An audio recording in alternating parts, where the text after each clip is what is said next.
Donald ട്രംപിനെ വധിക്കാൻ ശ്രമിച്ച കേസിൽ കോൾട്ട് തോമസ് അലനെ കോടതിയിൽ ഹാജരാക്കി. ഇയാൾക്കെതിരെ വധശ്രമം, ആയുധം കൈവശം വെക്കൽ തുടങ്ങിയ വകുപ്പുകൾ ചുമത്തി എന്നുള്ള വിവരങ്ങൾ കൂടി പുറത്തു വരുന്നുണ്ട്. ഫാരിസ് വിവരങ്ങളുമായി ചേരുകയാണ്. ഫാരിസ്, ഇന്നലെയാണ് അമേരിക്കയെ ഞെട്ടിച്ച ഒരു സംഭവം ഉണ്ടായത് എന്നുള്ളതാണ്. അതിനുശേഷം ഇതുമായി ബന്ധപ്പെട്ട പലതരത്തിലുള്ള വ്യാഖ്യാനങ്ങൾ വന്നിരുന്നു. ട്രംപിനെ മാത്രമല്ല ഇയാൾ വധിക്കാൻ ശ്രമിച്ചത്, സുരക്ഷാ ഉദ്യോഗസ്ഥർക്കെതിരെയും ഭീഷണി ഉണ്ടായിരുന്നു. ക്ഷമിക്കണം, ട്രംപിൻ്റെ ഉന്നത ഉദ്യോഗസ്ഥർക്കെതിരെയും, ട്രംപ് ഭരണകൂടത്തിലെ ഉന്നത ഉദ്യോഗസ്ഥർക്കെതിരെയും മറ്റും ഭീഷണി ഉണ്ടായിരുന്നു.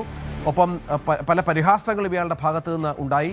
സുരക്ഷാ ക്രമീകരണങ്ങൾക്കിടയിലാണ് ഇയാൾക്ക് ഇത്തരമൊരു പ്രവൃത്തി സാധിച്ചത് എന്നുള്ളത് അമേരിക്കയെ സംബന്ധിച്ചിടത്തോളം ഞെട്ടലുളവാക്കി. ഇപ്പോൾ ഏറ്റവും പുതിയ വിവരം എന്താണ് ഫാരിസ്? ഫാരിസ്, കേൾക്കാമോ? അതെ, കേൾക്കുന്നുണ്ട്. കഴിഞ്ഞ ശനിയാഴ്ച രാത്രിയാണ് വൈറ്റ് ഹൗസിൽ വെച്ചിട്ട് നമ്മുടെ അമേരിക്കൻ പ്രസിഡന്റ് ട്രംപിന് നേരെ ആക്രമണം ഉണ്ടാകുന്നത്. ലോസ് ആഞ്ചലസുകാരനായ തോമസ് അലനാണ് പ്രതിയായിട്ടുള്ളത്. ഇദ്ദേഹത്തെ ഈ കഴിഞ്ഞ തിങ്കളാഴ്ചയാണ് കോടതിയിൽ ഹാജരാക്കി. ഇയാൾക്കെതിരെ ട്രംപിനെ വധിക്കാൻ ശ്രമിക്കുന്നതിനും അതുപോലെ തന്നെ തോക്കുകൾ കൈവശം വെച്ചതിനുമാണ് നിലവിൽ കേസുകൾ രജിസ്റ്റർ ചെയ്തിട്ടുള്ളത്. ഇതിൽ അതുപോലെ തന്നെ ട്രംപിനെ വധിക്കാൻ ശ്രമിച്ചത് ജീവപര്യന്തം അടക്കമുള്ള വകുപ്പുകൾ ചുമത്തിയിട്ടാണ് കേസുകൾ എടുത്തിട്ടുള്ളത്. പിന്നെ അതുപോലെ തന്നെ ആക്രമണത്തെ തുടർന്ന് ആക്രമണ സമയത്ത് ഇയാൾ 2 തോക്കുകളും 3 കത്തികളും കൈവശം വെച്ചിരുന്നു. അതും വകുപ്പുകളിൽ ചുമത്തിയിട്ടുണ്ട്. അതുപോലെ തന്നെ സംസ്ഥാനങ്ങൾക്കിടയിൽ തോക്കുകൾ